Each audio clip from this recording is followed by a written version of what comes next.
ആരോഗ്യ വകുപ്പിന്റെ vibe four wellness പ്രോഗ്രാമിന് പാമ്പാടമ്പാറ ഹെൽത്ത് ബ്ലോക്കിൽ തുടക്കമായി. ഇതിന്റെ ഭാഗമായി നെടുങ്കണ്ടത്ത് റാലി, ഫ്ലാഷ് മോബ്, സെമിനാർ, പൊതുസമ്മേളനം എന്നിവ നടന്നു.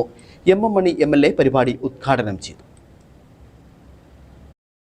സംസ്ഥാന ആരോഗ്യ വകുപ്പിന്റെ ആരോഗ്യ മാനദണ്ഡം ക്യാമ്പയിന്റെ രണ്ടാം ഘട്ടമായ വൈബ് ഫോർ വെൽനസ് പ്രോഗ്രാമിന്റെ ബ്ലോക്ക് തല ഉദ്ഘാടനം നെടുങ്കണ്ടത്ത് നടന്നു.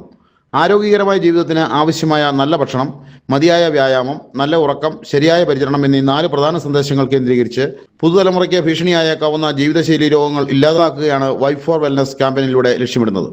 ആദ്യഘട്ടമായി സ്കൂളുകൾ ഉൾപ്പെടെയുള്ളവ കേന്ദ്രീകരിച്ച് സെമിനാറുകൾ, കലാകായിക പരിപാടികൾ, ബോധവൽക്കരണ ക്ലാസുകൾ എന്നിവ നടത്തും. പ്രോഗ്രാമിന്റെ തുടക്കമായി നെടുങ്കണ്ടത്ത് ആരോഗ്യ സന്ദേശ റാലി നടത്തി. നെടുങ്കണ്ടം സെന്റ് സെബാസ്റ്റ്യൻസ് ചർച്ച് ഗ്രൗണ്ടിൽ നിന്നും ആരംഭിച്ച ആരോഗ്യ സന്ദേശ rally Nedumkandam circle inspector Jerlin മീസ്കറിയ ഫ്ലാഗ് ഓഫ് ചെയ്തു. നമ്മളുടെ ആരോഗ്യത്തെ കളഞ്ഞു കുളിക്കുന്ന ഒരവസ്ഥയാണ് ഇന്നത്തെ കാലത്തുള്ളത്.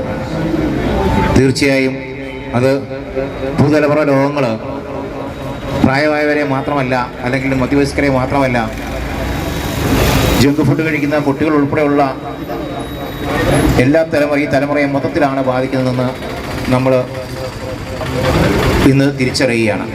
ടൗണിൽ നടന്ന വർണ്ണാഭമായ റാലിയിൽ മേഖലയിലെ വിവിധ വിദ്യാഭ്യാസ സ്ഥാപനങ്ങളിലെ വിദ്യാർത്ഥികളും ആരോഗ്യ പ്രവർത്തകരും പങ്കെടുത്തു. റാലിയോടനുബന്ധിച്ച് വിദ്യാർത്ഥികളുടെ നേതൃത്വത്തിൽ സൂംബ ഡാൻസും ഫ്ലാഷ് മോബും അവതരിപ്പിച്ചു.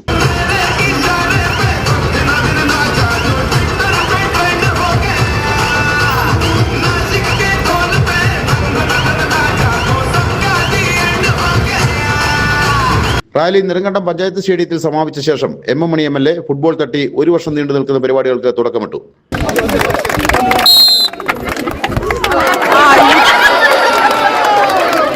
തുടർന്ന് പഞ്ചായത്ത് കമ്മ്യൂണിറ്റി ഹാളിൽ നടന്ന പൊതുസമ്മേളനത്തിൽ എം മണി MLA ബ്ലോക്ക് തല ഉദ്ഘാടനം നിർവഹിച്ചു. നെടുങ്കണ്ടം ഗ്രാമപഞ്ചായത്ത് വൈസ് പ്രസിഡന്റ് ശ്യാമള വിശ്വനാഥൻ യോഗത്തിൽ അധ്യക്ഷത വഹിച്ചു. NCDയും ആരോഗ്യ പ്രശ്നങ്ങളും എന്ന വിഷയത്തിൽ deputy DMO doctor Suresh Varghese seminar നയിച്ചു. DPM doctor EK Khayas, doctor M Mili, Udumbanchola കുടുംബാരോഗ്യ കേന്ദ്രം medical officer Anitta Tom, R Santhosh തുടങ്ങിയവർ പ്രസംഗിച്ചു. തുടർന്ന് വിവിധ വിദ്യാഭ്യാസ സ്ഥാപനങ്ങളിലെ വിദ്യാർത്ഥികളുടെ കലാപരിപാടികളും നടന്നു. News bureau, Nedumkandam.